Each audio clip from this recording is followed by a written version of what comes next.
In this episode, we will be discussing role play.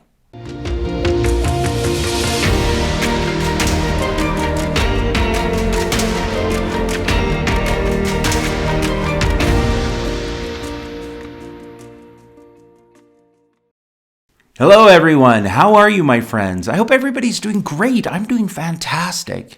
And in fact, today we will be discussing role-playing. How to role play. It's a topic that is super important. I cannot drive home the importance of parents being able to do this skill effectively with their children. This is the element in all of the skills that we use that actually helps integrate this into your child's memory, into their body, into the way that they think. This is kind of the key point of where you can assess how well they are actually getting what it is that you are trying to teach them. So it is something that is vastly important, hugely important for you to be able to do well and for you to be able to monitor and gauge where your child can improve and then how to, again, help them teach them how to do it better. That is a ton of information that I've shared with you, but I cannot stress the importance of being able to role play with your children skills that you want them to learn.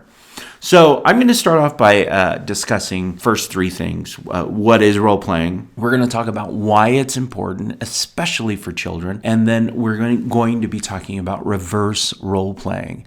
Now, I know this is all going to blend in with talking about the discomfort that a lot of parents feel when they are asked to role play. And I've seen it. So I've worked with families for years and years and years. And when we get to the element of inserting a role play into what we're doing, all of a sudden a lot of parents, they cower and they back off and they're like, okay, eek. And they're worried about what it is that they're doing as far as the role playing goes. So we're going to talk a little bit about that interspersed with what we're talking about with what is role playing, why it's important, and then the reverse role playing and what that is. Okay, so let's start off with what it is. What is role playing? Now, role playing is simply that. You're going to play a role. So think about actors in a movie or in a TV show. They're not who they are on the screen. Who they are on the screen, they're acting that part out, right? They're acting as a character.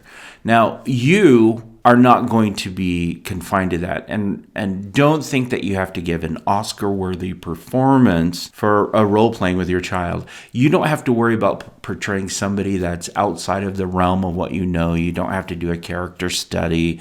You don't have to find what your motivation is, like professional actors do when they take on a role. Role playing is where you take on the role of your child and your child takes on the role of yourself, or that you take on the role of yourself and your child takes on the role of the child.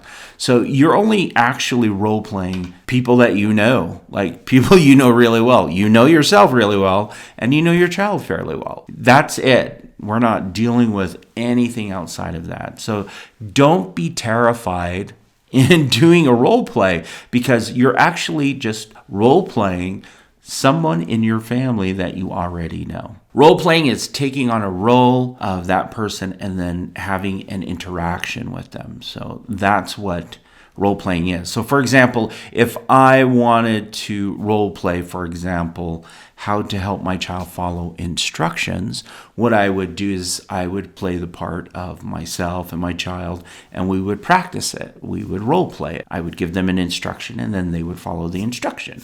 That is how role playing works, okay? So again, I don't want parents to be terrified by this idea of, oh my gosh, I don't know how to do this. I don't know what to do. Actually, what you're doing is you're just going to be yourself, or you're going to be your child. That's it. And you're going to act out how it looks and what it feels like. Why is it important? And I've already mentioned this earlier, but role-playing is super important because what this does is it helps teach your child what they need to do, how they need to do it, and it gives them a sense of the connection in their mind, in their body, of how it feels to do something that's a little bit different. Why it's important is it helps you as a parent gauge how well they're integrating what you're teaching, but it also helps your child get a feel for what it's like to accept or to follow instructions like we did in the previous example. So say my child comes in and we are practicing following instructions. It's important because while we're role playing, I'll be able to know if she understands specifically what it is I'm asking her to do. And that clarity is super, super important for parents who have children with ADHD. And remember, children are very concrete thinkers.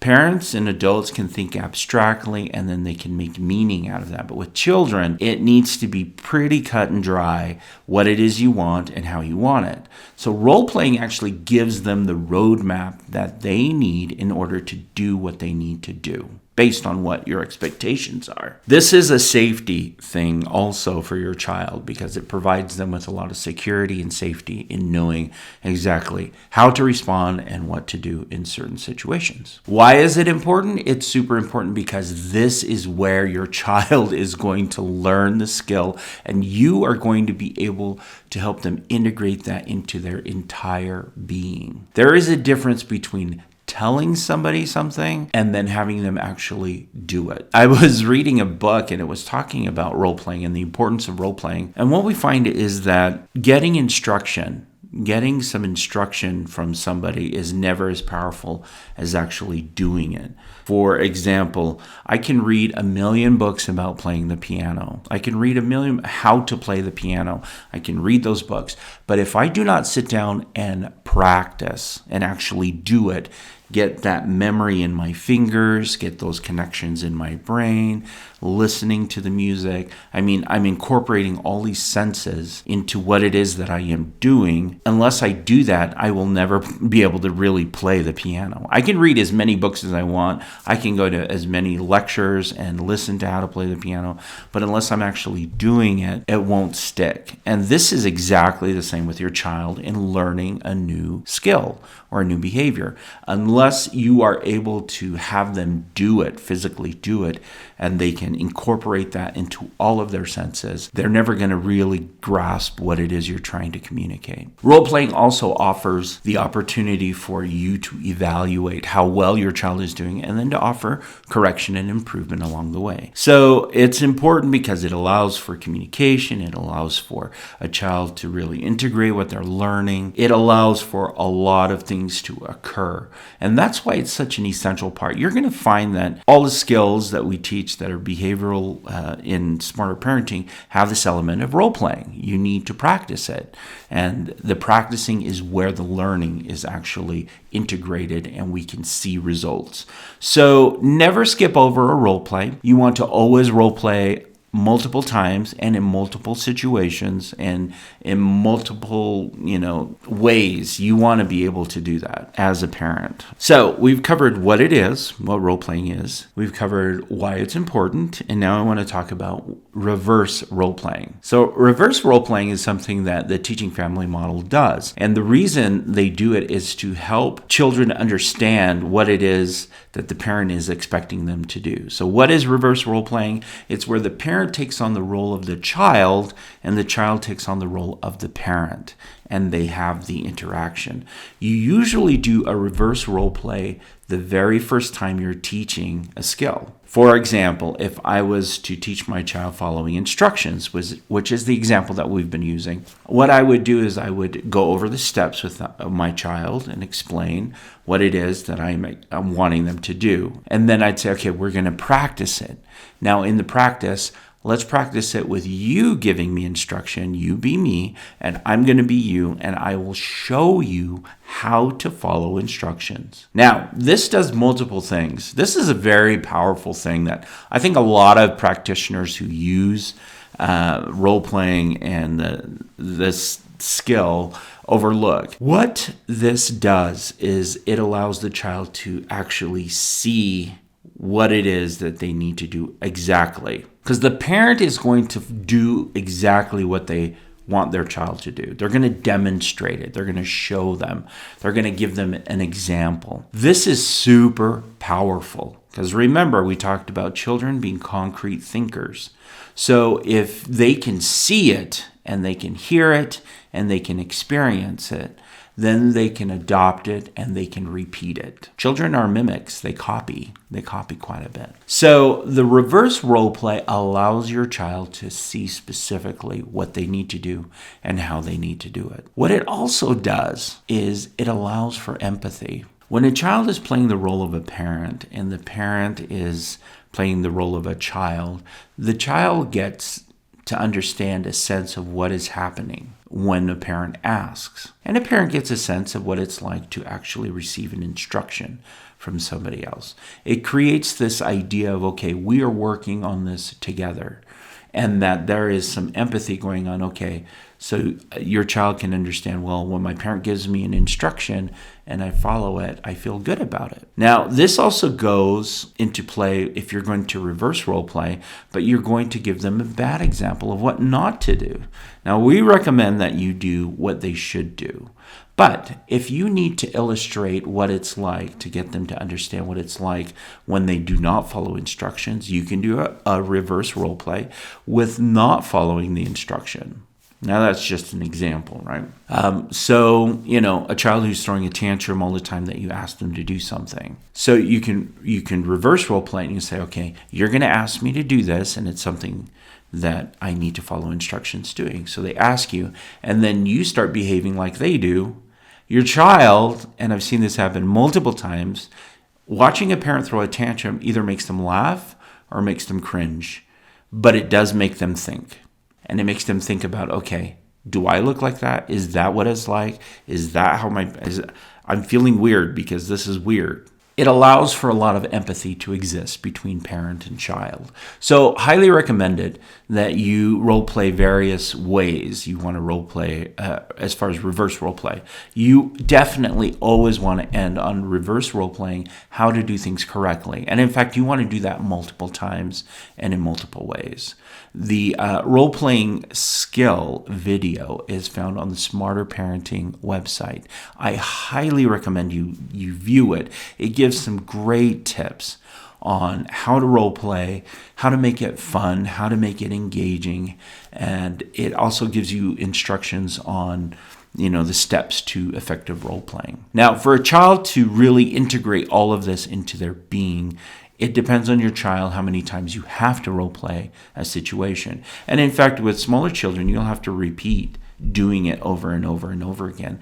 But again, it's part of integrating that into their new being so they can adopt these new behaviors. That's what we're trying to do. Let me share just some examples of how it's affected my life personally, because this is a skill that I've used with my daughter since she was born. We would role play things. And what I found is it helped to decrease her feelings of anxiety towards things that were unknown. Role playing, she was scheduled to give a talk or speak in church, a public speaking event, and she wasn't sure exactly how to do that. She was probably about 4 years old, just to get up and share something in front of a congregation. And she was unsure. And because we had role played how to do things, she actually came to me and she said, "Dad, can we practice that? Can we role play that?" And I said, "Sure." And so she just got up in our living room and she gave her speech, and we watched and we talked about it, and she said, "Okay, now I know what it kind of feels like to talk in front of people." And then we worked on some things to help her calm down and work through it. And then the day came when she had to speak in front of the congregation, and she actually nailed it. It was pretty amazing, if you ask me, to see a young child being able to do that. I thought it was super impressive that other parents came up and they're like, "Oh my goodness, your child is so well poised and is able to stand up and speak so well in front of the public." Little did they know we actually worked out the kinks by role playing it and working through it. We did do a reverse role play during that process as well, so she could see what it's like to be an audience member listening to someone giving her speech. So it was a really powerful thing for us as a family, and something that we continue to do with her, and that she continues to do whenever she comes up with something that may be challenging. She has used that skill on her own. She auditioned for a play and she went through the audition. She role played it. And when the audition came up, then she was ready and she got the part when she was in 6th grade. Yeah, 6th grade. She played in Hamlet. She was Lady Hamlet. Oh, sorry, Macbeth. She was Lady Macbeth in a sixth grade production. Memorized all her lines. She had rehearsed them, but she knew how to practice in order to prepare for things that were coming up. And so that has been a useful skill for her. Right now, she is a teenager, 16-year-old, and we are role-playing how to interview for a job. So it's a skill that you can use through various stages of your child's life, and the sooner you start, the better. Now, you may be wondering, what do I do if my child refuses to role play with me, right? This usually happens between the ages of maybe 8 to 18, let's say, roughly around there. Kids start to push more independence and they don't want to role play. They don't want to practice things, right? That is something that a parent is going to have to evaluate. How do I engage with my child? How do I interact with them? But that's where the reverse role play is actually going to be super, super powerful for you. If you can reverse role play with them and just give them examples of what it's like for you as a parent, they actually are more able to grasp on to the concept of role playing and saying, okay, yeah, I'll do this. The other part is reverse role play with a sense of humor. Do not make role playing super serious. You do want to have a degree of flexibility in your role play. So if your child goes off script, that's okay. Just bring them back on script, and you want to keep it playful. If you are able to be fun and engaging, what you're doing is you're creating a space where you can work, right? And the more space you create, the more you give permission to your child to move into that space. So if you are willing to be silly and willing to be, funny and willing to just kind of roll with things as they go, what that does is it tells your child, okay, I can move into that space somewhere, and that's okay. And it's not going to be this strict, okay, I'm going to be me, you're going to be you, and blah, blah, blah, blah. This is super helpful for younger children as well. Now, children are already predisposed to role-playing when they're young, 3, 4, 5-year-olds. Role-playing is a part of their life. That's why they play mom and dad, they play house, they play doctor, they play a ton of games where they're actually role-playing. This is going to be super easy, but if you're able to add some humor and engagement in there, the role play actually is more effective and actually lasts longer, and it keeps the relationship building towards what it is you want to do and the outcome that you want to achieve. I was working with a teenager who had ADHD, and he really struggled with role playing with his mom. And in working with him, I'm going to call him M, he really, really struggled. About this time, he was getting ready to take his driver's ed test. And so we actually worked on how to take the test to help him focus and how he could get a good score. And we did practice tests and things like that. And he got his license. He was super happy about it. He thanked me. In talking to him about it, I said, okay, so what we did there was pretty much a role play. And he's like, what? And I said, yeah, we pretty much did a role play through that whole process. What we did is I showed you what the expectation was. I did it first so you could see what it was. And then you practiced it. And we kept doing that until you were successful when you received your license. And he said, wow, okay. And I said, and so we worked through this idea that role-playing was this really foreign idea to making it something that actually he needed to do. As an ADHD child, he needed to learn how to successfully do tasks that he wanted to achieve. And the only way that he could do them was by practicing. And then when things happen that would distract him, having him learn how to refocus. That all came through role-playing. We then took it over to his mom. We talked about role-playing. We role-played actual behavioral things that were happening in the home on him following instructions, specifically with taking a shower and with cleaning his room. I don't know what it is about teenagers and like taking showers, but it's kind of weird. It's like for some reason their nose doesn't work when they're teenagers, and you need to remind them to take showers. And I'm not saying this for my daughter. My daughter actually loves taking showers, and I'm saying this for teens in general that I've worked with. That has been a common issue where teenagers don't take a shower and they need one. We actually role-played how he could follow those instructions. And he was able to adopt those new ways of being into his regular life. So mom reported later that those were no longer issues she was dealing with. And so we moved on from these smaller issues to larger issues, which was attending school. So attending school, we worked on some behavioral things, and then the behavioral things we worked on were how he should respond when his friends ask him to slough or to cut class.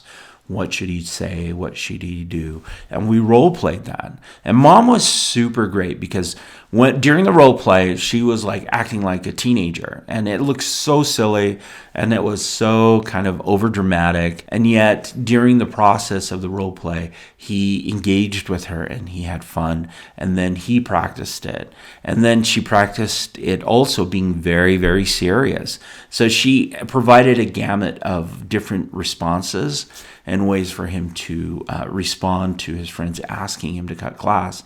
And he was able to use them in each episode. Now, the reason that we did that in having mom do it in various ways and being serious and being funny and being silly was so that he could really integrate that into his being. With an ADHD child, you're going to want to do that, do it various ways during the role play so they can really integrate what it is that they need to do in very specific situations. In the case of M, super, super successful in his ability to role play. Now, I've also used role playing with couples. This is an interesting story of a couple that I worked with. I was called in to work with this family with a lot of young children, and the dad had ADHD, and they really had a hard time communicating with each other. And so we actually role played how to communicate with each other. What was interesting, in the reverse role play, that's where most of the magic happened for them. Because when the wife was behaving the way the husband behaved when they were communicating, the husband had no idea that's what he was doing. She would look away, she would get on her phone, she would be distracted, she would not make eye contact. I mean, she was role-playing, the reverse role-play. She was role-playing exactly the way he responded. And then began the discussion. We started to discuss, and he was like, I had no idea I'd do that. And she's like, that's what you do. And so I asked, well, how do you feel when you're communicating to your wife and she does that? And he says, I feel awful. And so she's like, exactly. She's like, I keep telling you, but you just don't get it. And so during the role play, a lot of emotions came out, a lot of feelings came out, and they were able to come to a consensus and a realization of what they need to do to effectively communicate with each other through role playing. We also role played how to communicate effectively. And for them, we actually used a communication stick at first until they were able to grasp some of the concepts more fully. And with dad, what we role played was, how do I maintain focus and contact with my wife? We role played how he could do that. He came up with some solutions on how he could maintain some focus for a time. Mom also started to realize, okay, I cannot have super long conversations with my husband.